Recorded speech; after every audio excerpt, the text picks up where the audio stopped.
મારી વાણી સારી નહોતી, અહીંયા આવીને વાણી સારી થઈ. મારી બોડી લેંગ્વેજ સારી નહોતી, અહીંયા આવીને સારી થઈ. મારી હેલ્થ સારી નહોતી, અહીંયા આવીને સારી થઈ. મારું રહેન સહેન સારું નહોતું, અહીંયા આવીને સારું થયું.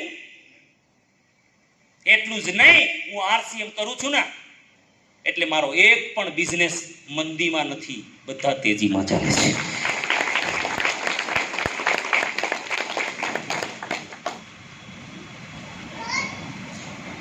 હું એવું માનું છું, વ્યક્તિગત છાતી ઠોકીને જગતને કહું છું કે કોરોનામાં અમારી કંપનીઓને કોઈ દિવસ એ નથી થયું. આજની તારીખે મારા ભાઈ મને કહેતો હતો કે ભાઈ પંપમાં અને કમ્પ્રેસરમાં ગામમાં મંદી છે હો, પણ આપણે હજી સુધી બેસવું નથી પડ્યું. આપણું જેટલું પ્રોડક્શન વેચાઈ જાય છે ને ઉલટાનું ક્યારેક 1100 મશીનના એક સાથે કોન્ટ્રાક્ટ મળી જાય છે. એને ખબર છે કે નથી ખબર, પણ ત્યારે હું જરૂર ભગવાનને કહું છું કે ભગવાન આને નથી ખબર કે તારે શું કામ થાય છે. કદાચ હું આરસીએમ કરું છું, આનું પુણ્ય લાગી જાય છે.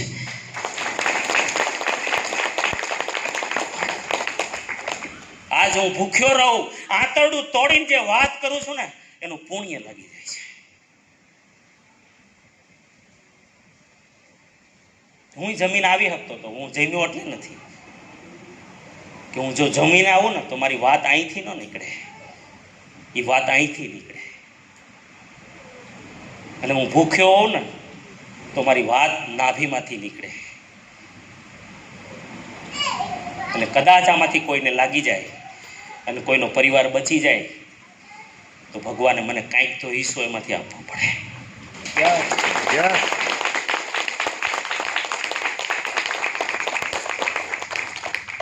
કરો, વટથી કરો, બિંદાસ કરો. અને હું દિનેશ શેલડિયા ક્રાંતિવીર ટીમને તો બહુ મોટું આશ્વાસન હું તો આખા આરસીએમને આપું છું, પણ ક્રાંતિવીર ટીમને ચિંતા, હું જીવું છું ને ત્યાં સુધી ટેન્શન નહીં લેતા. તમારા તાકાત હોય. હા, મારું વચન છે, મેં પહેલી ઇનિંગમાં વચન આપ્યું અને એટલે જ હું આરસીએમમાં છું. વચન આપ્યું હતું ને એટલે, નહીતર હું છોડીને મારા ધંધામાં જતો રહ્યો હોત. પણ મેં કીધું તું કે હું મરીશ ને તો આરસીએમ જ કરીશ. એટલે કદાચ ટીસી છાબડા નહીં ચલાવે ને તો હું ચલાવીશ. આ બોલ્યો તું, એ મારી વાણીએ, મારા વચને મને જવા ન દીધો. મારા માટે ચાન્સ હતો, આજે છે. ઘણીવાર ભાઈ કહે છે, કોઈ જ્યારે આડાવડું કંઈ મારા વિશે નિવેદન આપે ત્યારે કે હાલ ઓફિસમાં બેસી જતો, આપણે કંઈ સાંભળવા નથી થતું. એને કેમ કહું કે હું શું કામ કરું છું. બીજું, હું જવાબદારી માનું છું. આજ મારો પ્રોગ્રામ સાંભળીને જેટલા લોકો આરસીએમ કરશે ને એની જવાબદારી મારી છે. કારણ કે તમે મારા ઉપર ભરોસો મૂક્યો છે અને હું છટકી જાઉં તો ઉપરવાળો મને જન્મો સુધી માફ ન કરે, જન્મો સુધી. તેથી હું સિનિયરોને કહું છું, આરસીએમને મજાકમાં ન લેતા, ટીમની સાથે મજાક ના કરતા. કરો તો વચનથી બંધાઈ જાઓ, વચનથી બંધાઈ જાઓ. અને એટલો વિશ્વાસ હોવો જોઈએ ટીમને કે આ વ્યક્તિ જ્યાં સુધી ઊભો છે ને અમારે ચિંતા નથી. અને જેની પાછળ ખાલી હાથ હોય ને તો એ પહાડો ચડી જાય. અહીંયા બીજી કોઈ જરૂર નથી.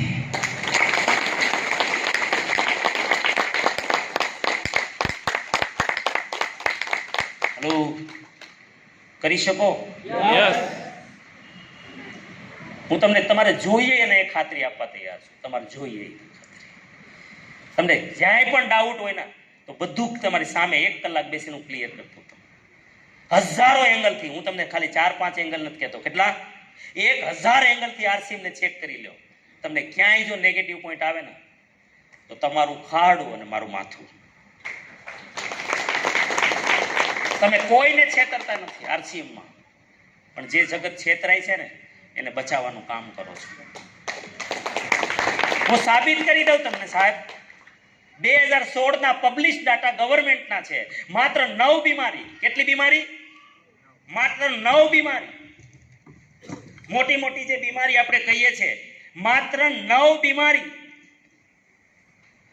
9 અને 54.8 કરોડ એટલે કે 55 કરોડ.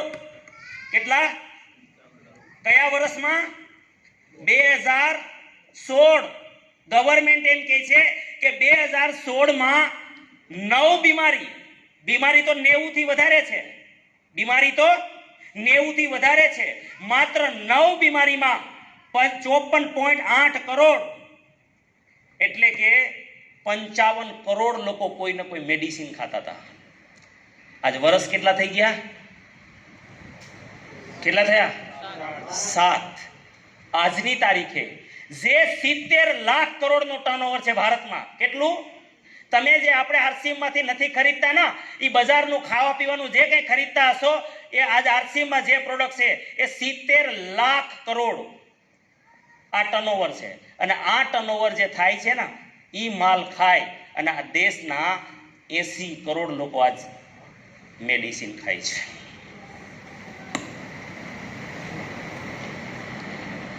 આ 80 કરોડ લોકો કોઈ ને કોઈ મેડિસિન ખાય છે. છેલ્લા 2 મહિનાની અંદર, 2 વર્ષ નહીં, માત્ર 2 મહિનાની અંદર 19 થી 35 વર્ષનો હાર્ટ એટેકનો મૃત્યુ દર 20% વધારો આ દેશમાં. 20% મોત હાર્ટ એટેક થી વધી ગઈ છે. સુરતના તમારા દાખલા, છોકરાની 6ઠીમાં બાપ નાચતો નાચતો હાર્ટ એટેક આવી જાય છે. જીમ કરતા કરતા હાર્ટ એટેક, રમતા રમતા હાર્ટ એટેક, ગાતા ગાતા હાર્ટ એટેક, નાચતા નાચતા હાર્ટ એટેક, ગાડી ચલાવતા ચલાવતા હાર્ટ એટેક. 19 થી 35માં હાર્ટ એટેક. હેલો, હા યા ના? જેને હજારો ઓપરેશન હાર્ટના કર્યા હતા, એ 41-42 વર્ષનો ડોક્ટર જામનગરનો હાર્ટ એટેક. આ દેશના 26% ડોક્ટર ખુદ બીમાર છે. કેટલા? 26% ડોક્ટર આ દેશના બીમાર છે. 80 કરોડ લોકો મેડિસિન ખાય છે, જે માર્કેટનો સામાન ખાઈને. અને હું અહીંયા તમને જેટલા આરસીએમ પરિવારના પ્રોડક્ટ ખાવ છો, તમે જેટલા પણ ભાઈ બહેનો, ઈમાનદારીથી કહેજો, ભગવાનને રાત છે, ભગવાનને સાક્ષી રાખીને કોઈને સારું લગાડવા માટે હાથ ના ઉપર કરતા. અંતરાત્માની સાક્ષી મને કહેજો, ઈમાનદારીથી કહેજો, કેટલા લોકોને આરસીએમનો સામાન ખાઈને, ગમે તે સામાન, તેલથી લઈને કાંઈ પણ, કોઈને કોઈ નાની મોટી દવા બંધ થઈ હોય, સારું થયું હોય. જોઈ લો, આગળવાળાને જોવું જોઈ લો. તમે સાઉન્ડવાળા ભાઈ તમે જોઈ લેજો. હલો, સામાન બદલ્યો છે. આરસીએમ દવા તો નથી વેચતું. હલો, જે વસ્તુ ખાઈને 80 કરોડ બીમાર છે, આરસીએમની વસ્તુ ખાઈને આજ લાખો લોકો સારા થાય છે.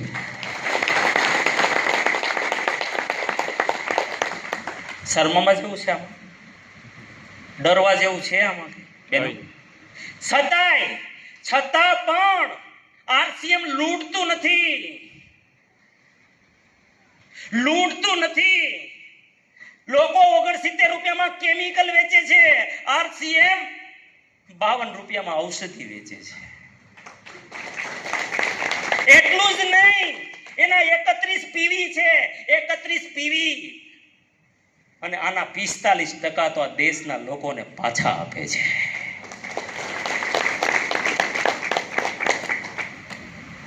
હલો, પાછા આપે છે તો હું તમને કહેતો નથી, હું તો ઉપલું કહું છું ખાલી તમને. અને તોય લોકોને શરમ આવે છે. આ પ્રોગ્રામ કરવો પડે શું કામ પ્રોગ્રામ કરવો પડે? અને તમને સારું થયું છે શું કામ જગતને કહેતા નથી? તમે પેલી ટીવીમાં તો ખોટું બોલે છે. હું ઠંડુ ખાઈ નહોતી શકતી, હું આઈસ્ક્રીમ ખાઈ નહોતી શકતી, હું ફ્રીજનું પાણી પી નહોતી શકતી, મેં સેન્સોડેન વાપર્યું, બધું બરાબર થઈ ગયું. અમારી પાસે વિડીયો છે રાણાભાઈ, આપણા પેલા સાહેબનો, ઓડિશાનો પટનાયક સાહેબનો, એ કે હું સેન્સોડન જ વાપરતો હતો અને તોય મારી દવા ચાલતી હતી, સારું નહોતું થતું, અને મારે ખાલી એક જ પેસ્ટ વાપરી, મારી દવા બંધ થઈ ગઈ.